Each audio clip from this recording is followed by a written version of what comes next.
गौतम बुद्ध नगर से BJP IT cell के जिला संयोजक चंद्रमणि भारद्वाज हमेशा जनता के बीच में बीजेपी की नीतियों को साझा करते रहते हैं। जिले में छोटा चुनाव हो या बड़ा चुनाव, चंद्रमणि भारद्वाज हमेशा सक्रिय रहते हैं। जहांगीरपुर के रहने वाले चंद्रमणि भारद्वाज से हमने नगर निकाय के चुनावों को लेकर चर्चा की। बीजेपी से बागी हुए लोगों को लेकर चंद्रमणि भारद्वाज ने अपने पत्ते खोले। डंके की चोट पर जहांगीरपुर से बीजेपी को जिताने का ऐलान करने वाले चंद्रमणि भारद्वाज नोएडा 24 न्यूज के कैमरे पर चुनाव की पूरी कहानी बता रहे हैं। हमारे साथ मौजूद हैं चंद्रमणि भारद्वाज जी। चंद्रमणि भारद्वाज गौतम बुद्ध नगर जिले से आप बीजेपी के आईटी सेल के जिला संयोजक हैं, तो उनसे बात करेंगे। जहांगीरपुर के रहने वाले हैं और चुनाव को काफ़ी करीब से देख रहे हैं। क्या हवा चल रही है इस समय जहांगीरपुर में?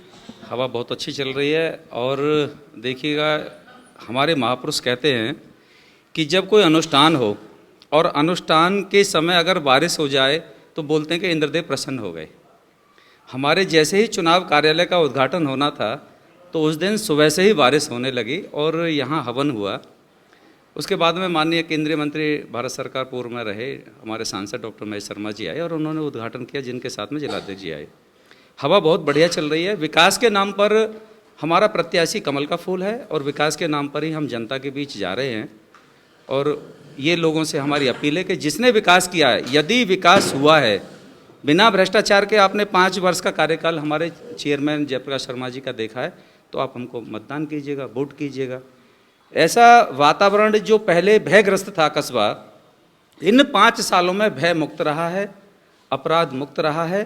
और कहीं भी नगर पंचायत में किसी भी प्रकार का, चाहे तो नक्शा पास कराने लेकर के हो, चाहे शौचालय के निर्माण के लिए हो, या कहीं सड़क के टेंडर या सड़क के काम कराने का हो, कहीं भी किसी प्रकार का कोई भ्रष्टाचार नहीं हुआ है। मुझे एक बात बताइए आप कि कुछ लोग जैसे बागी हो गए, जो कल तक बीजेपी के झंडे के नीचे थे लेकिन आज वो निर्दलीय चुनाव लड़ रहे हैं, कहीं ना कहीं वो दिक्कत तो नहीं आएगी? देखिए, मुझे नगर पंचायत जहांगीरपुर का निकाय का संयोजक संगठन ने चुना है, बनाया है।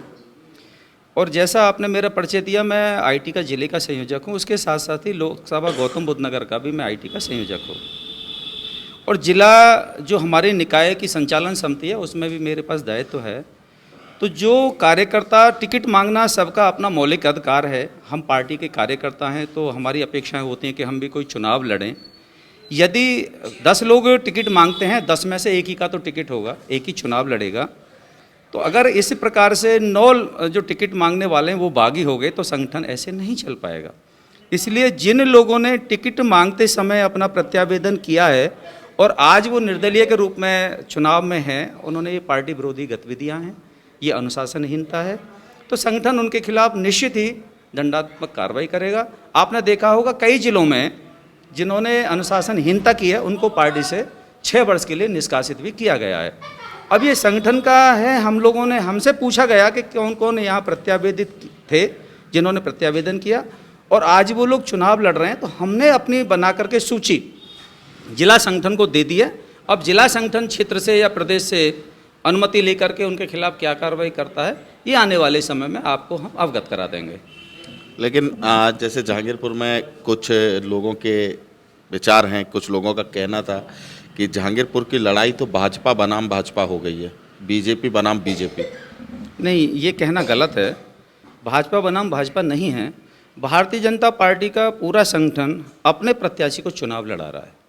हमारा प्रत्याशी कमल का फूल है और जो कमल के फूल के खिलाफ चुनाव लड़ेगा, आप उसे कैसे कह सकते हैं कि वो भाजपा बनाम भाजपा है? नहीं है ना। अगर उसकी भाजपा से आस्था होती, हमारी भाजपा माँ है, हम भाजपा से, हमारी पहचान भाजपा से है, ना कि हमसे भाजपा की पहचान है। यदि आज भाजपा से जो बगावत कर रहे हैं तो उनको हम कैसे भाजपाई बोल दें कि वो भाजपाई हैं? तो ऐसा नहीं है कि भाजपा बनाम भाजपा है।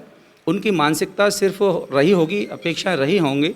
उनकी मानसिकता जो भाजपा के प्रति ऐसी रखता हो, वो भाजपाई नहीं हो सकता।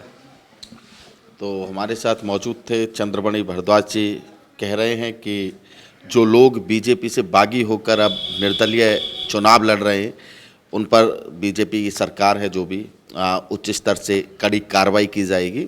और जहांगीरपुर में पूरी तरह से कमल के फूल की लहर है और जयप्रकाश पंडित जी जो चुनाव लड़ रहे हैं वो इस बार जरूर जीतेंगे।